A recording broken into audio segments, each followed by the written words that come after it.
A brief look at the Pick 10 system there, the new system where you get to pick out 10 items in crazy combinations. Going to throw Bobby for a loop, I'm sure. Excited. I'm excited. And whatever this map is called, I'm going to call it Havana because it looks like Havana from Black Ops, I guess, 1. It does. It has a very Havana-like feel to it. This gun I'm using is kind of like the modern equivalent of the FAL. Yeah, it's nasty. I mean, I don't like those single-fire weapons from Black Ops, but this new updated version looks amazing. I'm not going to use it, I'm already telling you, but it's sexy. I mean, yeah. I mean, obviously there will be people that want to, that love the FAL and stuff. Bobby's not like that. You don't like the man. FAL. I just want to spray and pray with my fully automatic gun. Yeah, and there's plenty of those. All the guns are future takes on guns that already exist. So, they feel new, but they're not too crazy. Like this, in a little bit, I'll switch to a version of the AK in this game. So, and as you can see, they also throw out a ton of badges now. You can see them popping up in the top, and at the end of the match, you get to see like your stat thing like you would in Halo, and get to see all the badges you got: double kill, revenge, all this cool stuff. And one thing that I think probably be cool for people like you, Bobby, that love the game a lot, is like them getting score streaks instead of kill streaks. Yeah, I like it. I mean, because I never was that type of person that wanted to shoot down air support or anything. Like, I always had somebody on the team to do that. But now, since it builds towards getting towards those kill streaks or whatever you want to call them, I'm actually excited to put on the rocket and start doing more of these things. Yeah, I mean, and so, obviously classic modes return like CTF. There's also new ones like Hardpoint, which is like a roving King of the Hill mode. And then, there's the crazy multi-team battles now. There's a lot going on that this is obvious, the Treyarch guys, they're not trying to just make, Black Ops 1.5. Like, they really are trying to do enough with it to make it different. And I'm excited for that, because you have all your naysayers and all the haters out there that's constantly complaining about how they keep doing the same thing over and over. And I'm really excited to see, what the developers and everyone behind this are doing, and hopefully they can just win over those naysayers. Yeah, and so now I switched to the gun that's like the modern AK equivalent.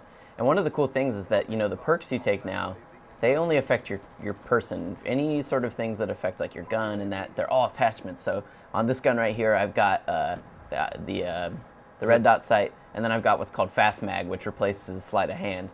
And so that's like, you'll see when I reload, it's basically the two mags taped together. Yeah, I like that too. I like how it's no longer based off like, because I'm one of those type of guys, I was like, I gotta have dead silence, I gotta have hardline, and if I can't have that, I'm not playing type stuff. And now whereas I was looking, something said quick draw, I guess quick draw attachment or whatever. So I see that all that's attached to the gun. It affects the gun more than affects, and that's pretty cool, So now people are not going to be going, oh, I got to have my quick draw and this and that and the other. Yeah, how do you feel about the Pick 10 thing? I mean, especially for someone like you, like, you're not the type of person that pulls out their pistol. So if you can get rid of that and pick something else instead. I mean, and most of my commentaries, the people who watch them, you see, more than likely what I'm going to do is I'm going to take out whatever my favorite primary gun is, and then shoot whoever's in front of me, and I'm going to switch to the secondary gun or whatever it is and pick up their gun so I can have extra bullets of their gun. So it's perfect for me because I always hate having to pick. It's almost like, God damn, I got to pick a secondary. You never want to do that. So that's a great idea what they're doing with that situation. Yeah, I mean, I'm sure some people want secondary, but that's why the option is still there if you want it, but you don't have to. Yeah. So all of this game takes place in the future, but obviously it's not super far in the future, 2025. So it's still very much, like this doesn't look totally unfamiliar to us, except now you get to play with new guns and, experiment with really cool streaks. Like at some point, I know you'll see it, you can call in drones now and not just air drones that fire rockets, but actual like, little robots on the ground that will shoot people. That's cool, man. That's cool as hell. And you know what else is I'm watching this, and when I first heard Black Ops 2 was going to be announced and they're talking about going to the future, I was really not optimistic, but skeptical. And I was like, futuristic guns and this and that. But when I'm looking at this gameplay and some of the other gameplay I've seen, I'm looking at these guns, and I mean, that AK, or whatever, it's A&R or whatever, AN-94.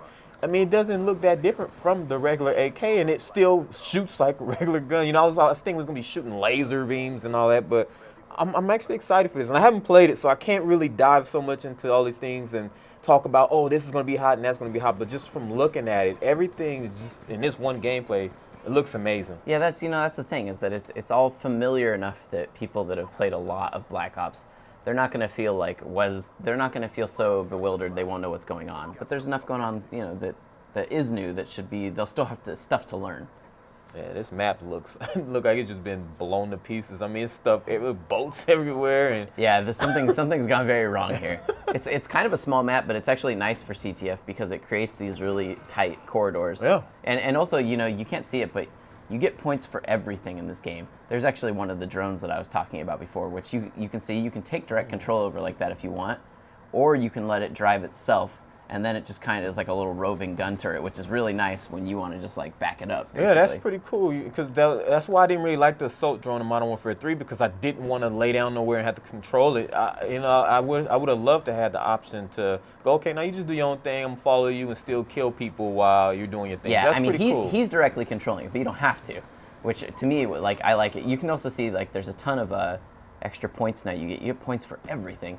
Because I killed a guy near the flag, I got extra points. Because if you kill a guy while you're defending your flag, you get a lot of points. Like, they really want you to earn those score streaks a lot. They don't want anyone to feel left out, I think.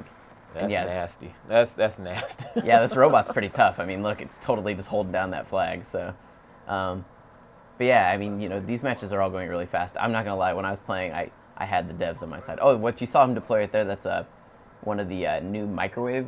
Oh, is that turrets. what that was? So it's a fold-out turret. Is it a Guardian or whatever they Guardian, call yes, it? it's a Guardian, and it shoots out microwave turrets. And when people get in front of it, it slows them down and it starts doing damage over time. It basically almost feels like you're in a stun grenade, but like the whole time you're in the path of it. Yeah, it's so much, and there's so much going on in this gameplay. You can't really just comprehend talk about everything. But from what it looks like, this looks like Black Ops, and it looks like the regular Call of Duty with a few tweaks. I mean, I keep seeing every few seconds. It looks like you're getting points for something, like you were saying. So obviously, your score thing is just building and building. I'm really excited, dude. Yeah, I mean, there's a lot of reason to be excited. It's definitely like right there. I got 150 points just for killing a guy that was near the flag carrier. It's tracking a ton of stuff all the time. Yeah, me and my team, we were definitely kind of dominating. Color palette is beautiful too. Yeah, I mean they are doing a lot with the visual design to just make it not feel like it's just a rehash. The PDW57. These are some really That's what I'm stupid saying. names too. Well, so that probably stands for personal defense weapon. So, Oh, okay. All right. I guess it's not so stupid. yeah, you gotta have military assignments. I mean, they should start naming the guns after women like Vanessa and That's Eva. your thing, buddy. I'm sure you can do all your custom loadouts when you do this, and custom games are returning to multiplayer as well. They definitely are trying to do everything they can to add